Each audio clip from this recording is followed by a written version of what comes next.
سکتے ہیں؟ کیا پلان آف ایکشن ہو جس طرح سے ہم ان اہداف کو حاصل کر سکیں جو اقبال کی نگاہ میں ہیں؟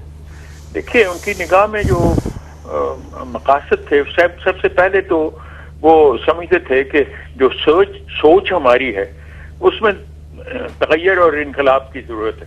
وہ اسی بنا پر تقلید کے عمل کو کوئی اچھا عمل نہیں سمجھتے تھے. وہ سمجھتے تھے وقت کے تقاضے مختلف ہو چکے ہیں، اس لیے سب سے پہلے تو ہماری سوچ اجتہادی ہونی چاہیے، یعنی جمود اور تقلید سے آزاد ہو کے.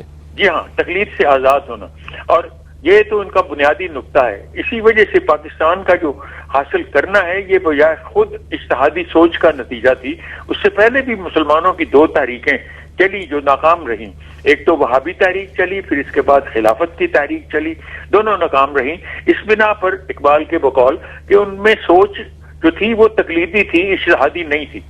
لیکن پاکستان کی تحلیق کی سوچ چونکہ اجتہادی تھی، اس وجہ سے اس کو اجتہادی سوچ کے ذریعے ہی آگے بڑھایا جا سکتا ہے. یہ اجتہادی سوچ کس طرح سے پیدا ہوتی ہے اور اس کو آپ کیسے ڈیفائن کریں گے؟ اجتہادی سوچ یہ ہے کہ جو وقت کے تقاضے ہیں ان کے مطابق ہم وحی کو انٹرپریٹ کریں. اقبال کا تصور جو ختم نبوت کا ہے اس میں بھی وہ سب سے زیادہ اہمیت عقل استقراری کو دیتے ہیں. وہ سمجھتے ہیں کہ اسلام کی نمود ہی عقل استقراری کی بنیاد پر ہوئی، اور اس سے مراد یہ اینالیٹیکل ریزن کو اہمیت دیتے ہیں. اور اسی ریزن کی بنیاد پر ہی وہ سمجھتے ہیں کہ پیغمبروں کی ضرورت نہیں رہی، نہ ہی وحی کی ضرورت رہی ہے مزید وحی کی، اور جو وحی آ چکی ہے اسی کو آپ انسان اب اپنے عقل کے ذریعے اس کو انٹرپریٹ کرے. اور اسی کے ساتھ ہی ختم کر دیتے ہیں وہ کہہ لیجیے مذہبی پیشوائیت کو بھی اور ملوکیت کو بھی. وہ سمجھتے ہیں کہ یہ پرانی دنیا کے سہارے تھے، مذہبی پیشوائیت، ملوکیت اور اس کے ساتھ ہی وحی، یہ گائیڈنس کے لیے. لیکن اب اس کی ضرورت نہیں رہی. اور اگر ضرورت نہیں رہی تو پھر سوال پیدا ہوتا ہے کہ اسلام کا پیغام کیا ہے. اقبال کے نزدیک اسلام کا پیغام سلطانی جمہور ہے، یعنی جمہوریت ہے. اور جمہوریت میں اجتماع جو ہے وہ فیصلے کرتا ہے کہ کس طرح ہم نے وہی کو انٹرپریٹ کرنا ہے. اچھا، اس پر تو ہم اب اس وقت اس سے زیادہ بات نہیں کریں گے. میرے خیال میں ہم موضوع میں ایک اہم بات آپ سے یہ چھیڑنا چاہتے تھے کہ اقبال کا پیغام جو نثر میں ہے غالباً اس کی طرف توجہ کم ہوئی ہے. ایک ہوئی نہیں، ان کے نثر کی طرف تو توجہ دی ہی نہیں گئی، کیونکہ اس وقت اقبال کو بحیثیت ایک شاعر ہی سمجھا گیا ہے. اور حالانکہ جو علماء حضرات ہیں، علماء ہند نے تو یہاں تک کہہ دیا ہے، مثلا مولانا نجم الدین اصلاحی جو کہ شیخ الہند کے ایک طرح سے نائب تھے اس وقت کے ہندوستان میں، تو ان کا تو یہ قول ہے کہ اقبال کو ہم شاعر اور فلسفی سے زیادہ حیثیت دینا شرعی جرم سمجھتے ہیں. اور ساتھ ہی انہوں نے یہ بھی فرما رکھا ہے کہ اقبال کا جو تصور ہے فلسفی کا بحیثیت فلسفی کے، اسی کی بنیاد پر پاکستان تعمیر ہوا ہے. وہ خود کہتے ہیں اسی طرح کہ یہاں پر جو اسلامی قوانین کا عمل ہو سکتا ہے اقبال کے فلسفے کے نقطہ نگاہ سے ہو سکتا ہے، اس لیے چونکہ جس اسلام کی بنیاد پر پاکستان بنا ہے وہ اقبال کے فلسفے کا دوسرا نام ہے. یعنی اس میں یہ سمجھتے ہیں کہ وہ اسلام ہی اقبال کا ہی تصور ہے جس پر پاکستان وجود میں آیا. یعنی اس سے تو یہ ظاہر ہوتا ہے کہ اقبال جو تصور رکھتے تھے جو مذہبی ماخذ کے بارے میں اور نئی سوچ کے بارے میں، وہ ممکن نہیں ہے جب تک کہ آپ تقلید اور جمود کی قید سے آزاد نہ ہوں. بالکل، اور یہی صورت ہے ریکنسٹرکشن لیکچرز کی، جو ان کی نثر میں سب سے اہم کتاب ہے، جس کی طرف کبھی بھی علماء نے توجہ نہیں کی بلکہ اس کو کفریات سمجھتے ہیں. بہت شکریہ ڈاکٹر جاوید اقبال صاحب، آپ سے گفتگو کر کے ہم کو لطف آیا اور میرا خیال ہے ہمارے ناظرین نے اس سے سیکھا بھی بہت ہوگا. زید صاحب، آپ یہ بتائیے کہ ڈاکٹر صاحب یہ کہتے ہیں کہ اجتہادی سوچ پیدا کرنی اقبال کا ایک بڑا مقصد یہ ہے، آپ نوجوانوں میں وہ اجتہادی سوچ پیدا کرنے کی خاص کوشش کر رہے ہیں، یہ چیز ترقی میں واقعتاً کیسے ڈھلے گی؟ دیکھیے صاحب، ایک بات پہلے اقبال کا مقام اسلامی تاریخ میں اگر ہم ڈیفائن کر لیں تو زیادہ بہتر ہوگا. حضرت مجدد الفسانی کے بعد the greatest thinker, philosopher, ideologue, visionary, مجتہد علامہ اقبال ہے. جس طرح ٹیپو سلطان کے بعد اگر مسلم دنیا نے کوئی لیڈر پیدا کیا ہے تو قائد اعظم ہے. اور یہی وہ کمال ہے کہ اقبال کو اگر آپ وہ مقام نہیں دیں گے، if you do not understand his historical place، تو اس وقت تک پھر آپ اقبال کو رسپیکٹ پہ نہیں دیں گے.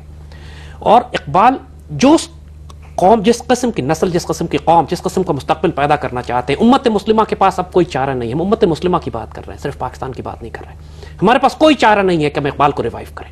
اقبال کو ہم پڑھیں، ان کو سمجھیں، ان کو اپلائیڈ اقبال کو صرف تھیوریٹیکل ڈائمینشنز میں نہیں، کیونکہ اقبال جس پاکستان کی یا جس مسلم دنیا کی بات کرتا ہے، جس نظام نو کی بات کرتا ہے، میں بہار یا نظام نو بہار کی بات کرتے ہیں کہ میں ایک ایسے دور کی پیداوار ہوں، ایسی نو بہار کی میں پیدا ہوا ہوں، وہ ڈائمینشنز اقبال کی اتنی فیسنیٹنگ ہیں کہ یقین کیجئے کہ میڈیوکر انٹلیکٹ، ایک جمود، ایک تقلید کو صرف فالو کرنے والا اقبال کو سمجھ ہی نہیں سکتا ہے. You have to be ignited within to understand what Iqbal یعنی وہ ظاہر جذبہ سب سے پہلے پیدا ہو، اس جذبے کے بغیر کوئی عمل نہیں ہو وہ جو سکتا. اقبال کہتا ہے نا کہ خدا تجھے کسی طوفان سے آشنا کر دے کہ تیرے بحر کی موجوں میں اضطراب نہیں. جب تک وہ اضطراب کی کیفیت نہیں آتی، وہ اقبال کی شاعری جو ہے آپ کے اترتی نہیں. جہاں آئی جن قوموں میں، اب دیکھیں اندازہ کریں، میں تاجکستان ہے، ازبکستان ہے. اب اقبال کا جو شعر سب سے زیادہ پاپولر جو گانوں میں وہ ہے خواب گراں خواب گراں خواب گراں خیز، کہ اٹھو، اس کیا نیند پہ سوئے ہوئے ہو تم لوگ. اور آپ سوچ سکتے ہیں کہ علامہ اقبال کی جو ساری کی ساری شاعری ہے وہ ایک خاص طرف لے کے جاتا. میں تو کبھی کبھی سوچتا ہوں کہ ایک سید الانبیاء صلی اللہ علیہ وسلم سے جو ان کا عشق ہے نا، اس عشق نے ساری چیزیں. جواب شکوہ کو لوگ ایک عام سی نظم سمجھتے ہیں، میں اسے نعت سمجھتا ہوں. آپ دیکھیں کہ پینٹنگ جب کرتے ہیں تو آپ فائنل سٹروکس لگاتے ہیں تو پینٹنگ چمک اٹھتی ہے. افسانہ لکھتے ہیں تو آپ آخری 4 فقرے آتے ہیں، Finishing touches ہیں. فنیشنگ ٹچز، تو آپ کو پورا افسانہ کھل کے سامنے آتا ہے. نظم کا بھی آخری ہوتا ہے. شکوے کا جو فلو ہے وہ ایک شعر پہ آ کے رکتا ہے کہ کی محمد سے وفا تو نے تو ہم تیرے ہیں، یہ جہاں چیز ہے کیا لوح قلم تیرے. اور وہیں سے وہ ان کی وہ ساری کی ساری انسپریشن بنتی ہے وہیں سے. اور قرآن کو جس طرح آپ حیران ہوں گے کہ آخری دنوں میں انہوں نے تمام کتابیں بانٹ دی تھی، اور جب کوئی بڑے بڑے فلسفے کا سوال اٹھاتا تھا وہ ان کے پاس وہ قرآن پاک کھولتے تھے اور وہ اس کو بتاتے تھے کہ یہ اس میں سے یہ جواب ہے. اور لوگ حیران. خودی کے بارے میں بہت بڑے کانسیپٹ کہا جاتا ہے کہ علامہ اقبال نے خود ہی جو ہے وہ سپر مین سے لیا، یہ لیا وہ لیا، پتہ نہیں کہاں سے. تو نذیر نیازی صاحب لکھتے ہیں کہ میں ان کے پاس گیا آخری دنوں میں کہ خود ہی آپ نے کہاں سے لی. تو کہتے کل آنا. تو کل سورہ تغابن کھولی ہوئی تھی، اور سورہ تغابن کے سورہ حشر کھولی ہوئی تھی، 20ویں آیت ہے کہ جو اللہ تعالیٰ جو اللہ تعالیٰ سے غافل ہو جاتے ہیں، اللہ تعالیٰ انہوں نے اپنے نفس سے غافل بھلا دیتا ہے اللہ تعالیٰ، حضرت موسیٰ کے حوالے سے. سبحان. اور وہی کیفیت ہے جو اقبال نے، اور وہ یہ آتی ہے سر. ایک تو اللہ تعالیٰ، اقبال جو تھے نا بنیادی طور پر روحانی طور پر بہت گائیڈڈ لوگوں میں سے تھے. وہ جو کہتے ہیں نا غلام پختہ کار شو گریز از طرز جمہوری، اقبال ان غلام پختہ کار شو. اور یہ پیدا اس وقت ہوتا ہے کہ جب ایک طلب ہوتی ہے لوگوں کے اندر، جوانوں کے اندر ایک طلب پیدا ہوتی ہے نا، جو اللہ تعالیٰ کہتے ہیں کہ اللہ لا یغیر ما بقوم، جو سوچ پیدا ہوتی ہے نا، اللہ تعالیٰ پھر ایک مرد اچھا پیدا کر دیتا ہے. اب اوریا صاحب ایک سوال میں آپ دونوں حضرات سے کرنا چاہتا ہوں، یہ کہ کیا ہم اپنی نئی نسل کو یہ پیغام دے رہے ہیں کہ اقبال سارا کا سارا فالو کرنے کا ہے، کہ ہم اس کے اندر یہ نظر پیدا کر رہے ہیں کہ اپنے علمی رویے کو ایسا کرو، اپنا جذبہ عمل ایسا مستحکم کرو کہ تم اپنے اندر وہ ایک جس کو اینالیٹیکل نگاہ کہتے ہیں وہ پیدا کرو. سر بیسیکلی میں تو یہ سمجھتا ہوں کہ اقبال کی شاعری جو ہے نا، یہ بنیادی طور پہ اس طرح ہے کہ آپ ایک گھوڑے کو میدان جنگ کے لیے تیار کرتے ہیں. ٹھیک ہے، میدان جنگ کو، ریت کو، ٹیلے کو، پہاڑ کو اس نے خود دیکھنا ہے، لیکن اس کے بارے منزل کا تعین اقبال کر دیتا ہے کہ تمہاری منزل کیا ہے، اور تم نے کہاں پڑے ہے چرخ نیلی فام سے مرد المسلمان کی. یہ کوئی چھوٹی بات ہے، مطلب ستاروں پہ جو ڈالتے ہیں کمل، یہاں تم نے جانا ہے. یعنی مقصد کو اس درجے واضح کر دیتے ہیں کہ اور موٹیویٹ کر دیتے ہیں کہ آپ لامحالہ اس کی طرف دوڑے جاتے ہیں. اقبال کا سب سے خوبصورت کمال جو ہم دیکھتے ہیں کہ آپ کو فزکس سے میٹا فزکس کی طرف لے کے جاتے ہیں. جب تک اسپرچول ڈائمنشن نہ ہو، تیرے وجود پہ ہو نہ جب تک نزول کتاب، نہ گرہ کشا ہے رازی نہ صاحب کشاف. آپ جو مرضی فقہ اور انٹلیکٹ کی بات کر لیجئے، جب تک قرآن نازل نہیں ہوگا آپ سے. اور یہ بات کہ اقبال صرف انٹلیکچوئل آرگومنٹ پہ بیس کرتے ہیں، آئی وی ڈس ایگری ود دس، کیونکہ اقبال کا سارا ایمفسس سے اسپرچول ڈائمنشن پہ ہے، اور اسپرچول ڈائمنشن کو ٹرانسلیٹ کرتے ہیں وہ from the meta physical world into the physical world. اور جب تک کہ نوجوان نسل، ہم اقبال کے کسی کلام میں کوئی ڈسٹنکشن نہیں کریں گے، لیکن پہلے یہ کہیں گے کہ ان کی شاعری پڑھو، اردو اور Farsi, because that is the one جو آپ میں اسپرچول ڈائمنشن پیدا کرتی ہے، جو کیپیسٹی دیتی ہے، جو ویژن دیتی ہے، جو نگاہ دیتی ہے، جو بیداری پیدا کہ آپ کرتی ہے، انٹلیکچوئل آرگومنٹ پہ جا کے اپنے پریگمیٹک دنیاوی مسائل کو حل کر سکے.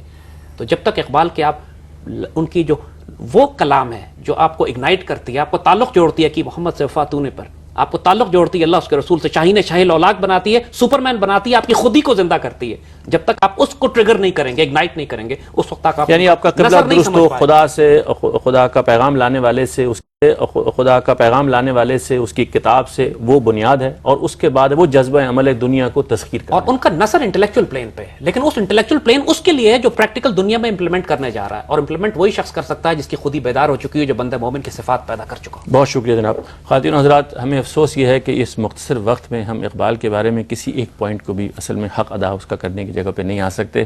میں اپنے مہمانوں کا انتہائی شکر گزار ہوں، زاہد حامد صاحب آپ کا اور یہ مقبول جان صاحب آپ کا، کہ آپ کی گفتگو سے ہماری ناظرین نے اقبال کے بارے میں شناسائی حاصل نہیں کی ہوگی بلکہ وہ جذبہ عمل بھی حاصل کیا ہوگا، جس سے ہم اس قوم کو تبدیل کرنے کے لیے اپنے اندر کوئی نہ کوئی جذبہ آج پیدا کرنے کے شاید قابل ہو گئے ہوں.